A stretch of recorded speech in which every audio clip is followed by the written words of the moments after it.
Hello Medicos, welcome to NEET Crackers Tamil. நான் Kishore third year MBBS. இந்த வீடியோவில் என்ன பார்க்க போறோம்னா ஃபிசிக்ஸ். ஃபிசிக்ஸில் என்டிஏவோட ஃபேவரட் டாபிக்ஸ். அதாவது 2019 என்டிஏ தான் நீட் கொஸ்டின் பேப்பர் செட் பண்ண ஸ்டார்ட் பண்ணாங்க. 19 24 வரைக்கும் இருக்கிற நீட் கொஸ்டின் பேப்பர்லாம் அனலைஸ் பண்ணி எந்தெந்த டாபிக்லேருந்து ஹையாக ரிப்பீட் ஆயிருக்கு, எந்தெந்த டாப்பிக்கில் தான் கொஸ்டின் கேட்குறாங்கன்னு சொல்லிட்டு நான் செப்பரேட்டாக உங்களுக்காக உங்களோட கன்வீனியன்ஸ்க்காக ஒரு லிஸ்ட் நான் ரெடி பண்ணி வச்சிருக்கேன். நீங்கள் இப்போ லாஸ்ட் 2 months ப்ரிப்பரேஷன் ஸ்டார்ட் பண்ணுறேன், இல்லை லாஸ்ட் 2 months நான் ரிவிஷன் பண்ண போகிறேன், எந்தெந்த டாப்பிக்கில் ரொம்ப ஹையாக கான்சென்ட்ரேட் பண்ணி நான் படிக்கணும்னு தெரியலன்னு இருக்கிறவங்களுக்கு ரொம்ப யூஸ்ஃபுல்லாக இருக்கும். அப்புறம் ஃப்ரெஷ்ஷாக ஸ்டார்ட் பண்ணுறவங்களும் என்ன படிக்கணும்னு தெரியலன்னா முதல்ல இந்த டாபிக்ஸை கவர் பண்ணிவிடுங்க. இதை கவர் பண்ணிவிட்டு அதுக்கப்புறமா நீங்கள் ரிமைனிங் டாபிக்ஸை கவர் பண்ணிடுங்க. சரிங்களா?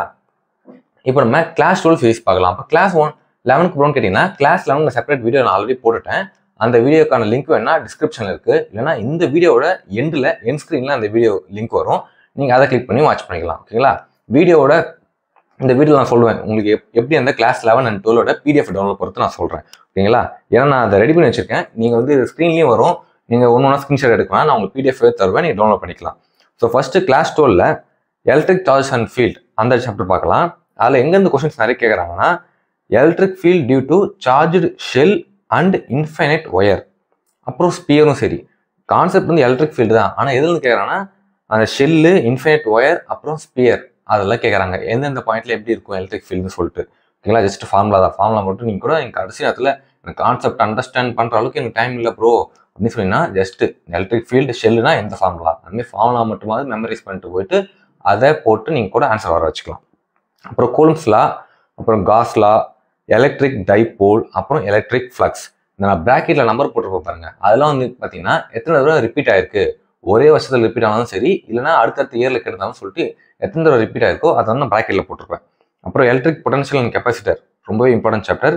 இதில் எது ரொம்ப இம்பார்ட்டன்ட் பார்த்தீங்கன்னா கெப்பாசிட்டர் அந்த கான்செப்ட். அதில் எஃபெக்ட் ஆஃப் டைஎலக்ட்ரிக் வச்சுருந்தா எப்படி இருக்கும், எனர்ஜி ஸ்டோர்ட் இன் கெப்பாசிட்டர், அப்புறம் காம்பினேஷன் ஆஃப் கெப்பாசிட்டர்ஸ், அதாவது சீரிஸ் பேரல் மாதிரி கொடுத்துருவாங்க, ஈக்குவலன்ட் கெப்பாசிட்டர் என்னன்னு சொல்லிட்டு கேட்பாங்க அந்த மாதிரி.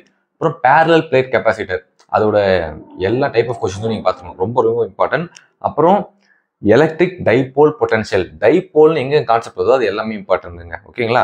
அப்புறம் variation of potential in thin shell. Thin shell கொடுத்துட்டு அந்த ஷெல்லோட சர்ஃபேஸில் என்ன இருக்கும், இன்சைட் த ஷெல் என்ன இருக்கும், வெளியே என்ன இருக்கும் அப்படின்னு இருக்கும். ஈஸி தான், அதை பார்த்துக்கோங்க. அப்புறம் பொட்டன்ஷியல் டியூ டு டைபோல், அதே மாதிரி சொன்னாலும் டைபோல் எங்கே வந்தாலும் அது ரொம்பவே important. Current electricity very very important, high weightage topic. அதில் பார்த்தீங்கன்னா Ohm's law, combination of bulbs, cells, resistor எல்லாமே கொடுத்துட்டு காம்பினேஷன் பண்ணி ஈக்குவலன்ட் கேட்பாங்க, என்ன கண்டுபிடிக்கணும்னு. அது சொல்லிங்கன்னா காம்பினேஷன் ஆஃப் ரெசிஸ்டர்ஸ் பாருங்க 4 times கேட்டிருக்காங்க. Metre bridge and Wheatstone bridge very very important. Terminal voltage NEET 2024 terminal voltage question வந்திருக்கு. அப்புறம் டெம்பரேச்சர் கோஎஃபிஷியன்ட் ஆஃப் ரெசிஸ்டன்ஸ், இதுவும் ரொம்ப இம்பார்ட்டன்ட்டுங்க. அப்புறம் Kirchhoff law, Joule's law of heating இருக்கும் அப்படின்னு பார்த்துக்கோங்க. அப்புறம் ட்ரிஃப்ட், ஸ்பீட், அப்புறம் கரண்ட் டென்சிட்டி, இதெல்லாம் ஃபார்முலாஸ் தான். அடுத்த சாப்டர் வந்து பார்த்தீங்கன்னா மூவிங் சார்ஜஸ் அண்ட் மேக்னெட்டிசம். சாப்டர்ல வந்து பார்த்தீங்கன்னா motion of charge particle in magnetic field ரொம்ப இம்பார்ட்டன்ட். மேக்னெட்டிக் ஃபீல்டில் ஒரு பார்ட்டிகல் போகுது, ஒரு எலக்ட்ரான் போகுது, இல்லை ஒரு பாசிட்டிவ் சார்ஜ் போச்சுன்னா அது எந்த டைரக்ஷனில் போகும்னு கேட்பாங்க. ஓகேங்களா? அந்த மாதிரி கொஸ்டின்ஸ். அப்புறம் ஆம்பியர்ஸ் லா ரொம்ப important, Biot Savart's law, solenoid concept, அப்புறமா magnetic moment of current carrying circular coil, அதுக்கப்புறமா force between 2 long conductors, 2 long conductors போயிட்டு இருக்கும், அதில் மேக்னெட்டிக் ஃபோர்ஸ் இந்த பாயிண்ட்ல எப்படி இருக்கும், அந்த பாயிண்ட்ல எப்படி சொல்லிட்டு கேட்பாங்க. அப்புறம் magnetic field on axial line due to circular current loop. Okay, next magnetism and matter. இந்த சாப்டர் வந்து பார்த்தீங்கன்னா சின்ன சாப்டரும் கூட, அதே மாதிரி இம்பார்ட்டன்ட் கூட. இந்த சாப்டர் வந்து பார்த்தீங்கன்னா ப்ராப்பர்ட்டிஸ் ஆஃப் மேக்னெட்டிக் மெட்டீரியல்ஸ், அதாவது டயமேக்னெட்டிக், ஃபெரோமேக்னெட்டிக் இருக்கும், அது பேஸ்டு கொஸ்டின்ஸ் கேட்குறாங்க. அப்புறம் காஸ் லா இன் மேக்னடிசம். அப்புறம் மேக்னெட்டிக் மூமெண்ட், ஒரு மேக்னெட்டை கட் பண்ணுறாங்க, கட் பண்ணி வச்சா அது மேக்னெட்டிக் மூமெண்ட் என்ன ஆகும், சேஞ்ச் ஆகுமா, டிரான்ஸ்வர்ஸாக கட் பண்ணுறாங்க, வெர்டிகலாக கட் பண்ணுறாங்க, அப்படி கட் பண்ணால் என்ன ஆகும்னு சொல்லிட்டு இருக்கும். இதெல்லாம் ஒரு 5 minutes கான்செப்ட் தான், இம்பார்ட்டன்ட் கூட. Next electromagnetic induction. இந்த சாப்டர்ல வந்து பார்த்தீங்கன்னா இன்டியூஸ்டு இஎம்எஃப், அப்புறம் எடி கரண்ட், ஏசி ஜெனரேட்டர் ரொம்ப இம்பார்ட்டன்ட்.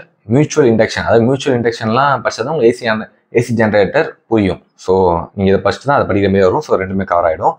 மோஷனல் இஎம்எஃப், அப்புறம் எலக்ட்ரோமேக்னெட்டிக் வேவ்ஸோட characteristics and properties, energy stored in inductor. ஓகேங்களா? அடுத்த சாப்டர் ஆல்டர்னேட்டிங் கரண்ட். இதில் வந்து பார்த்தீங்கன்னா இந்த எல்சிஆர் சர்க்கியூட் ரொம்ப ரொம்ப இம்பார்ட்டன்ட், ரிப்பீட் பண்ணிட்டே இருக்காங்க. LCR circuit, LR circuit and RC circuit, இதெல்லாம் நான் எத்தனை ரிப்பீட்னு போடல, ஏன்னா அது மோஸ்ட்டாக 2 வருஷத்துக்கு ஒரு தடவை கேட்டுறாங்க, அதனால இம்பார்ட்டன்ட் போட்டிருக்கோம், பார்த்துக்கோங்க. அதில் முக்கியமாக இம்பிடன்ஸ் ஃபார்முலா பார்த்துக்கோங்க. அப்புறம் power in AC, transformer concept, அப்புறம் alternating current through pure capacitor, pure inductor அப்படின்னு இருக்கும். நீங்கள் இந்த பியூர் கெப்பாசிட்டர் இண்டக்டர்லாம் படிச்சுட்டு எல்சிஆர் படிச்சிங்கன்னா இன்னும் கொஞ்சம் உங்களுக்கு பெட்டர் அண்டர்ஸ்டாண்டிங்காக இருக்கும். அப்புறம் எலக்ட்ரோமேட்டிக் வேவ்ஸ், இதில் வந்து பார்த்தீங்கன்னா இது வந்து ஈஸி தியரிட்டிக்கல் சாப்டர் தான், ஈஸியாகவும் இருக்கும். என்ன பார்த்தீங்கன்னா எலக்ட்ரோமேட்டிக் வேவ்ஸோட கேரக்டரிஸ்டிக் ரொம்ப ரொம்ப இம்பார்ட்டன்ட். எல்லாம் எவ்ரி இயர் கேட்குற மாதிரி கேட்குறாங்க, 6 டைம் கிட்ட ரிப்பீட் ஆயிருக்கு. எலக்ட்ரோமேட்டிக் ஸ்பெக்ட்ரம், ஓகேங்களா. அப்புறம் டிஸ்பிளேஸ்மெண்ட் கரண்ட், இந்த 3 டாபிக்மே நீங்கள் ஃபஸ்ட்டு படிச்சிருங்க. அப்புறம் ரே ஆப்டிக்ஸ், இது வந்து பார்த்தீங்கன்னா பெரிய லெசன், ஓகேங்களா. யூஸ்வலாக கொஞ்சம் கஷ்டம் ஃபீல் பண்ணுவீங்க. அது ஏன் கஷ்டம்னா நிறைய டாபிக்ஸ் இருக்குது, ஓகேங்களா. ஆனால் பொறுமையாக படிச்சிங்கன்னா அண்டர்ஸ்டாண்டிங்காக தான் இருக்கும். லென்ஸ் மேக்கர் ஃபார்முலா ரொம்ப இம்பார்ட்டன்ட். கிரிட்டிக்கல் ஆங்கிள், அப்புறமா கட்டிங் ஆஃப் லென்ஸை கட் பண்ணி ஒரு கான்வெக்ஸ் லென்ஸை கட் பண்ணி பக்கத்தில் வைக்கிறாங்க. ஃபோக்கல் லென்த் என்ன சேஞ்ச் ஆகுமா அப்படி சொல்லிட்டு கேட்பாங்க. ப்ரிசம் ரொம்ப ரொம்ப இம்பார்ட்டன்ட். காம்பினேஷன் ஆஃப் லென்ஸு, அப்புறம் டெலஸ்கோப், அந்த டெலஸ்கோப் கான்செப்டில் ஆஸ்ட்ரோனாமிக்கல் டெலஸ்கோப் இம்பார்ட்டன்ட். அப்புறம் ஸ்னெல்ஸ் லா, ஓகேங்களா. அப்புறம் வேவ் ஆப்டிக்ஸ், ஒய்டிஎஸ்சிங்க, அதாவது Young's double slit experiment, single slit அதெல்லாம் இருக்கும். ஒய்டிஎஸ்சி ரொம்ப ரொம்ப இம்பார்ட்டன்ட். இந்த வேவ் ஆப்டிக் சாப்டர்லேருந்து கொஸ்டின் கேட்டாங்கன்னா மோஸ்ட்டாக 99% ஒய்டிஎஸ்சிலேருந்து தான் வரும், ஓகேங்களா. அப்புறமா போலரைசேஷன், அதாவது பியூஸ்டர் லா இருக்கும். அப்புறம் டைஃப்ராக்ஷன்னா என்னன்னு சொல்லிட்டு பார்த்துக்கோங்க. Dual nature of matter and radiation, அந்த சாப்டர் வந்து பார்த்தீங்கன்னா டி ப்ராக்லி ஹைப்போதீசிஸ் அந்த டாபிக்கு. அப்புறம் ஃபோட்டோ எலக்ட்ரிக் எஃபெக்ட், அந்த 2 டாபிக் தான் ரொம்ப ரொம்ப இம்பார்ட்டன்ட். 75% ஆஃப் கொஸ்டின் வந்து இந்த சாப்டர் தான் 2 டாபிக்லேருந்து வந்துடும். அடுத்து வந்து என்னென்னு பார்த்தீங்கன்னா டேவிட்சன் அண்ட் ஜெர்னர் எக்ஸ்பெரிமெண்ட், அப்புறம் ஸ்டாப்பிங் பொட்டன்ஷியல் அதெல்லாம் பார்த்துக்கோங்க. ஆட்டம்ஸ்ல வந்து பார்த்தீங்கன்னா 2 டாபிக் தாங்க ரிப்பீட்டடாக நிறைய கேட்டாங்க. 90% ஆஃப் கொஸ்டின் இந்த 2 டாபிக்லேருந்து தான் வருது. போர்ஸ் தியரி, அப்புறம் ஹைட்ரஜன் ஸ்பெக்ட்ரம், இதை நீங்கள் நல்லா படிச்சுக்கோங்க. அதில் வந்து 90% ஆஃப் கொஸ்டின் கேட்டுக்கிறாங்க. அப்புறம் எனர்ஜி கன்சர்வேஷன், அந்த டாபிக்.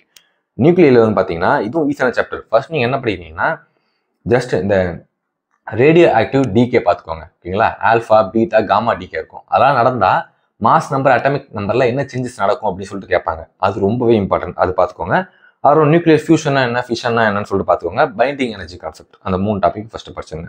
அப்புறம் செமிகண்டக்டர்ஸில் லாஜிக் கேட்ஸ் ரொம்ப ரொம்ப இம்பார்ட்டன்ட்டுங்க. எவ்ரி இயர் இது கேட்டுகிட்டே இருப்பாங்க. ஈஸி கான்செப்டும் கூட, ஓகேங்களா. 2 கொஸ்டின் கூட கேட்டுறாங்க. லாஸ்ட் இயர்ல வந்து பார்த்தீங்கன்னா செக்ஷன் பிலையும் வந்துச்சு, ஏலையும் வந்துருச்சு. அப்புறம் rectifier, full wave rectifier, half wave rectifier இருக்கும், அதை பார்த்துக்கோங்க. அப்புறம் Zener diode and PN junction diode இருக்கும். அது 2மே ரொம்ப ரொம்ப இம்பார்ட்டன்ட். இந்த கடைசி ஒரு 6 இயர்ஸில் பார்த்தீங்கன்னா 5 வருஷமாவது இது கேட்டிருக்காங்க. நிறைய ரிப்பீட்டடாக கேட்குறாங்க. லாஜிக் கேட்ஸ், ஜீனர் டயோட், அப்புறம் பிஎன் ஜங்ஷன் டயோட், இது 3மே ரொம்ப ரொம்ப இம்பார்ட்டன்ட், ஓகேங்களா. இப்போ இந்த எழுதிருக்கலாம், இது எல்லாமே பிடிஎஃப் ஃபார்மில் நான் டெலிகிராம் சேனலில் ஷேர் பண்ணுறேங்க. டெலிகிராம் சேனலோட லிங்க் வந்து பார்த்தீங்கன்னா டிஸ்கிரிப்ஷன் இருக்கும், அதில் ஜாயின் பண்ணி டவுன்லோட் பண்ணிக்கலாம். கிளாஸ் 11க்கும் 12க்கும் சேர்த்து ஒரு கம்பைன்டு பிடிஎஃபாகவே நான் அப்லோட் பண்ணிடுறேன். ஸோ தட் நீங்கள் இதை பார்த்துட்டு இப்போ நீங்கள் கிளாஸ் 11 வந்து நான் எக்ஸ்பிளைன் பண்ணியிருப்பேன் எப்படி சாப்டர்ஸ் படிக்கணும்னு சொல்லிட்டு. அந்த வீடியோவை பார்த்துட்டு டிஸ்கிரிப்ஷனில் வந்து லிங்க் இருக்கும், அதை ஜாயின் பண்ணி டெலிகிராமில் நீங்கள் டவுன்லோட் பண்ணிக்கலாம், ஓகேங்களா.